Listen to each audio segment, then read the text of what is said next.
మోసం జరిగిన ప్రతి చోట ఖచ్చితంగా ఒక అత్యాశ ఉంటుంది. అది మోసం చేసేవాడిదైనా కావచ్చు, లేదా మోసపోయేవాడిదైనా కావచ్చు. ఈ మధ్య మనం చాలా స్కామ్స్ చూస్తున్నాం.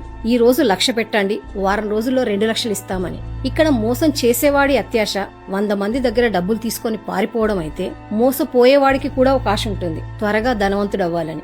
20,000 శాలరీతో 1,00,000 రూపాయలు సేవ్ చేయాలంటే మీరు ఎంత కష్టపడ్డారు, ఎన్ని సాక్రిఫైజెస్ చేసుంటారు. అలాంటప్పుడు వారం రోజుల్లో డబ్బులు అంటే ఆలోచించాలి కదా. ఎవరెక్కడ పోయినా పర్వాలేదు, నా డబ్బు రెట్టింపు కావాలి అనుకుంటే అది అత్యాశ కదండి. ఒక మూవీ డైలాగ్ ఉంటుంది, నేనెవ్వరినీ మోసం చేయలేదు, మోసపోవడానికి సిద్ధంగా ఉన్న వాళ్ళకి ఒక అవకాశం ఇచ్చాను అని. ఆ అవకాశం మనం ఎందుకు ఇవ్వాలి? ఒక్కసారి ఆలోచించండి.